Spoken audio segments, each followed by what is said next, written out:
राधे राधे मित्रों, मैं गामा अपने चैनल पर सबका स्वागत करती हूँ और सब लोग अच्छे होंगे, मैं भी अच्छी हूँ। टॉपिक की तरफ चलते हैं। आज का मेरा टॉपिक है कि पति अपनी पत्नी को कैसे पलकों पे बिठा के रखते हैं। जो पत्नी उनके घर में ये सब काम सबको लेके चलती हैं, ये सब काम करती हैं, तो उनके दिल में कैसे जगह बनाती हैं। तो पति आपको हमेशा अपने पलकों में बिठा के रखेंगे अगर आप सबको लेकर के चल रहे हैं। एक काम आप करती हैं, हमेशा एक नियम बना लीजिए। हमेशा एक काम अगर आप करती हैं तो दोस्तों सबकी दुआएं हैं आपके साथ। भगवान कभी आपके साथ बुरा नहीं होने देंगे, क्योंकि दुआएं बहुत काम आती हैं। जब कभी किसी मुसीबत में फंसते हैं तो दुआएं ही काम आती हैं। तो अगर आप सबको लेके चलते हैं तो आपके काम कैसे बन जाएंगे आपको पता भी नहीं चलेगा। कोई भी काम में, किसी भी काम में विघ्न नहीं आती है। तो मेरे भगवान मेरे साथ होते हैं और हम अच्छा कर रहे हैं, बुरा कर रहे हैं, किसके साथ कैसा कर रहे हैं वो सब देख रहे हैं। तो हमेशा अच्छा काम करें तो ये लगता है कि मैंने बहुत अच्छा किया, भगवान सब देख रहे हैं। अगर हम किसी के साथ बुरा बर्ताव करते हैं, व्यवहार अच्छा नहीं करते, तो वो भी तो भगवान देखते हैं ना कि मेरा व्यवहार किसके साथ कैसा है।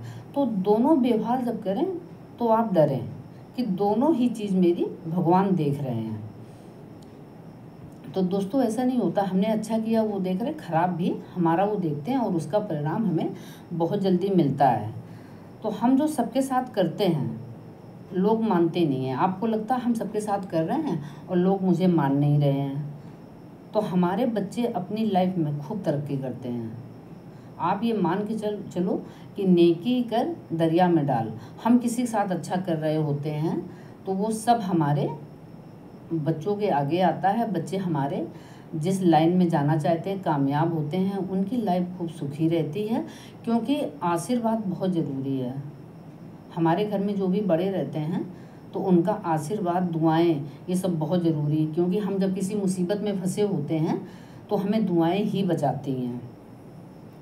तो अब बताते हैं कि आप अपने सास ससुर को अगर मानते हैं, उनकी सेवा करते हैं, उनकी एज ऐसी होती है कि वो अपने आप को नहीं देख सकते हैं, तो एक बहू होने के नाते अगर आप उनको अपना माँ बाप मानती हैं, उनकी सेवा करती हैं, तो दोस्तों वो दिन दूर नहीं होते हैं जब आप उस घर में राज करेंगी। क्योंकि एक अंदर से हम खुश हैं तो मेरे मन से दुआएं निकलती हैं अपनी बहू के लिए।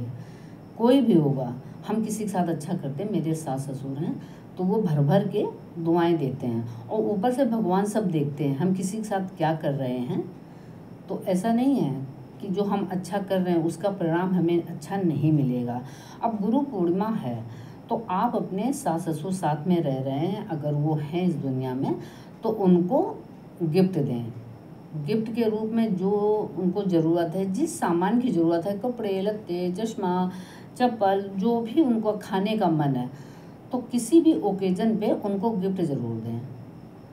तो ऐसा करने से क्या होगा कि उनकी आत्मा खुश हो जाएगी आपके लिए, और आपके पति भी समझेंगे मेरे माँ बाप को ये अपना माँ बाप मान रही हैं। तो आप कोई भी काम उनसे बड़े से बड़ा करा सकती हैं। तो किसी के दिल में जगह बना के तो देखिए दोस्तों, यही स्वर्ग है, यही नरक है। तो अपने सास ससुर की खूब इज्जत करें, पूरा उनका ध्यान रखें, उनको किस चीज़ की ज़रूरत है और किस चीज़ की ज़रूरत नहीं है। तो ये एक बहू का फ़र्ज होता है। और उल्टा सीधा उनको कभी ना बोलें। अगर कुछ वो बोल भी रहे हैं तो इग्नोर करें।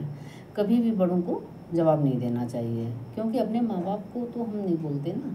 तो ऐसे सास ससुर भी अब हमारे माँ बाप ही हैं। यहाँ पे जो भी मेंबर्स हैं तो उनकी इज्जत करें, बड़ों की इज्जत करें, छोटों को प्यार करें, तो आप सबकी चहेती ऐसे बन जाएंगी। कोई अलग से चहेता नहीं बनता किसी का, उसके कर्म ही बनाते हैं। अगर मेरे कर्म अच्छे हैं तो हम लोगों के दिलों में राज करते हैं। और ये सब करके देखिए, इतनी दुआएं मिलेंगी कि जीवन भर राज करेंगे आप पति के दिल पर, आप उनकी चहेती बन जाएंगे। क्योंकि सबको अपना काम जरूर करना चाहिए। जो मेरा फ़र्ज है हम उसको निभाएं, भगवान को डरें। भगवान हर जगह हैं, मेरे सामने हैं, मेरे दिल में हैं, सब जगह हैं। तो कभी भी आप गलत काम करें तो एक बार ये ज़रूर सोचें कि मुझे कोई देख रहा है। तो दोस्तों आपसे कभी गलत नहीं होगा। पूजा पाठ करती हैं, जो पूजा पाठ करते हैं वो किसी के साथ गलत नहीं करते हैं, क्योंकि उनको मालूम होता है। तो वो तारीफ़ करते नहीं थकेंगे। आप बड़ों को लेकर चलें, आपके सामने कभी दुख आएगा ही नहीं। और दुआओं में बहुत ताकत होती है दोस्तों। एक से बड़ी मुसीबत से हम ऐसे निकल जाते हैं, तब ये लगता है कि मैंने जो किया है वो बड़ों की दुआएं हैं मेरे साथ। और पति पलकों में बिठा के रखेंगे अगर आप उन दोनों की इज्जत करती हैं, अपने सास ससुर की, क्योंकि असली माँ बाप अब वही हैं आपके। तो मंदिर तो हम चले जाते हैं, अब कोई ओकेजन आया, गुरु पूर्णिमा, हम मंदिर जा रहे हैं, मैंने वहाँ खूब चढ़ावा चढ़ाया, सब कुछ किया, लेकिन आपके लिए तो अपने घर में ही आपके ससुर बैठे हुए हैं। एक बहू का फर्ज होता है पहले अपने सास ससुर को पूजें, इसके बाद वो कहीं भी जाना चाहती हैं तो मंदिर जाएं, भगवान जी के दर्शन करने जाएं। और वो घर में दुखी हैं, भूखे प्यासे बैठे हैं, आप वहाँ जा रही हो, पति अलग आपके ऊपर झल्ला रहे हैं, तो घर का माहौल अजीब नहीं लगता है कि सब घर में भूखे बैठे हैं और आप मंदिर गई हैं, वहाँ से लौट के आई, वहाँ तमतमाते हुए लोग आते हैं। इसके बाद तो ऐसे फिर करने से कोई फ़ायदा नहीं होता है। तो किसी ओकेज़न पे जैसे पहले से आता है तो अपने सास ससुर के लिए कपड़े लत्ते उनका पूरा ध्यान रखें, जो भी उनको चीज़ लेनी है। तो एक स्त्री के लिए यही पूजा होती है, सबसे बड़ी पूजा कर्म ही पूजा होती है, और असली पूजा यही है। तो दोस्तों अपने आप से अपने कर्म नहीं बिगाड़ने चाहिए। अब गुरु पूर्णिमा माँ उसमें आता है, तो आपके माँ बाप तो आपके घर ही में बैठे हैं, उनको पूजो। इसके बाद फिर आप कहीं जाना चाहती हैं तो आप जा सकती हैं।